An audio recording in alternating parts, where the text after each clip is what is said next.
actually 2 cars here. And I think he told us while you were doing something else, he was telling me that there's like 6 cars available, that they trade them out at different times. So, but that was my favorite place, Wally's service station. Loved that.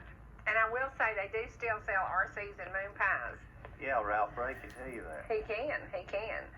That car is too cool. Mama had one just like it, but hers was solid black and had a 390 engine in it, and that sucker would run.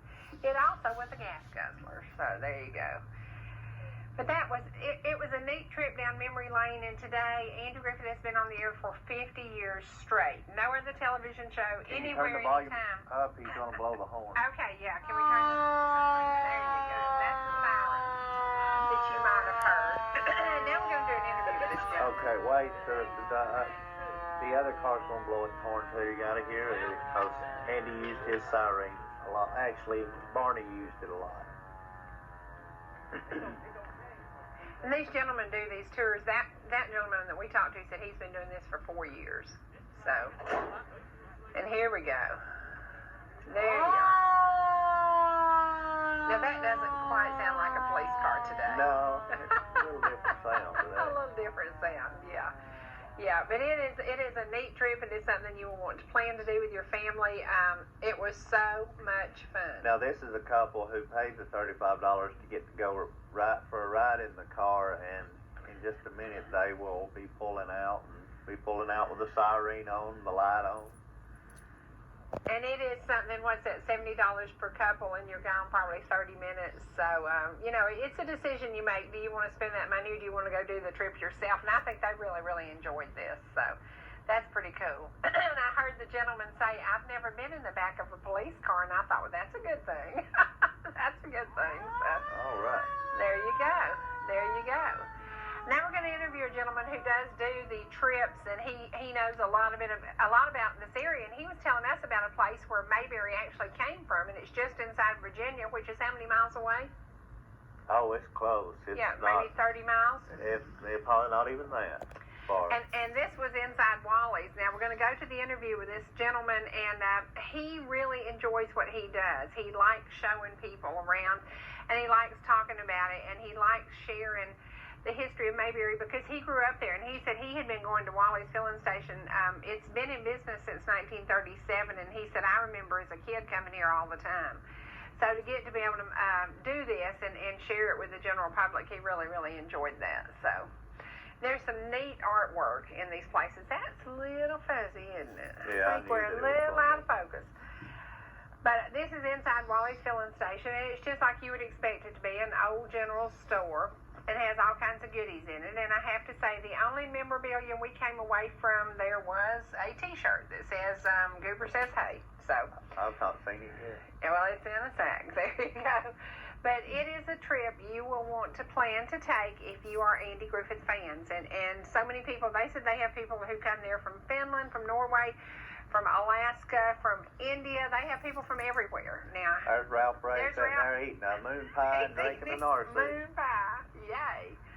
You know what I loved that they had, and I wish I'd got one, a knee-high grape. Have you ever had a knee-high grape? And these were the ones in the bottles. Oh, it was too Look at Granny sitting there rocking. Yeah, look at Granny sitting there rocking. But this is a nice way to spend a Saturday afternoon. The temperature was perfect. It was a little bit windy. That was the only thing about the day. It was a little bit windy. Now, the people probably thinking, well, I don't see 250,000 people there. Oh, honey, they were there. They were on out yes. in the main town part. Yes. This is kind of almost at the edge of town, I guess. It is. Thank goodness we chose the places we visited that day. We're not in such a bad area. So. Briscoe Darling Farm, right? There you go.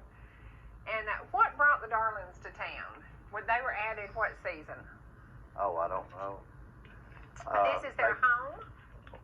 Several things brought them to town. One that I can think of is Briscoe brought Charlene to town to find her a man. That's right. And did not do too well. She ended up on it, Andy. That's right. That did not work. Now, you see what I'm focusing in on there? What is that? That's a still. A still. Okay, I got you. Okay. Not that the Darlings would ever have made any liquor. No. Yeah, that is neat. And it is so real looking compared to where they had on the Hollywood set. So Yeah. It's really a neat trip. And that's the Briscoe Darling Farm. There you go. Didn't look like they grew much of anything except maybe a little corn. Okay, here we go. Remember, you're giving a woman directions, so be specific because women do not take directions well. Gotta be simple now. Well, it's only 2 roads and 1 right turn. Maybe I can do it. If you want to go to the Mayberry Trading Post, which is in Virginia on the Blue Ridge Parkway, Okay. from Mount Airy, you take North Main Street out of town and continue on. The road names are going to change because you're going to cross into Virginia. And that's going to take you through Apple Orchard Country and up Orchard Gap. 14 miles from Mount Airy on North Main, you're going to come to the Blue Ridge Parkway. You take a right, and about another 14 miles, you're going to cross the Mayberry Creek.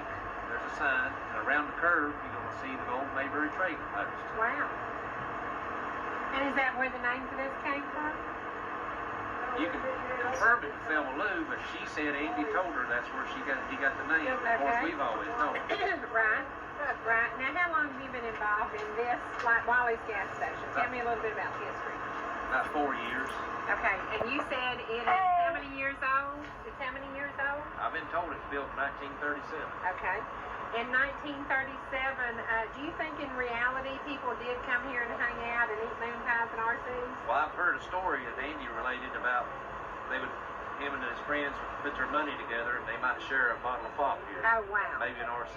Wow, and it was probably a nickel then? Probably. Probably. Now, you know, we've been downtown, and that's not my thing. I would rather be out here on the outskirts and see the things that we're seeing today. Tell us about the festival downtown, because it's basically blocked off town and just a lot of vendors. Tell us what that is. Well, this is the 45th year. Okay. I went to the first one as a child. It was originally just to celebrate the fall season, and the old-timey ways, apple butter making. Right. They made fresh apple cider.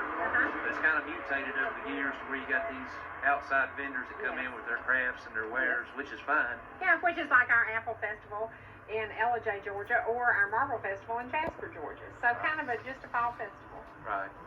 And of course, there's a lot of good, all the food vendors, Oh, as far as I know. now you got to share this with folks. Tell me about a collard green sandwich. Oh, it'll make your tongue slap your brain plumb I out of your want head. to know about it because somebody told us, and I'm like, are you kidding me? Well, it's really a piece of cornbread Okay, sliced and collard greens on it, and then they fry up some street lean meat. okay. And it's the biggest thing on Main Street. And there were 100 people in line to eat that. Some people take their phones of A that. collard green sandwich. Who would have ever thought of that? Who do you think Well, came it's up with that? the Black Community Center over here. That's one of their fundraisers. Okay. And all of them get together and cook. Well, everybody's talking about And it. they make their own cornbread, Uh-huh. fry up their own meat. Wow. Now you're making me hungry. Well, if you like collard greens, Oh, I love collard greens. Love collard greens. That would be awesome. Now, what else might we find to eat up there?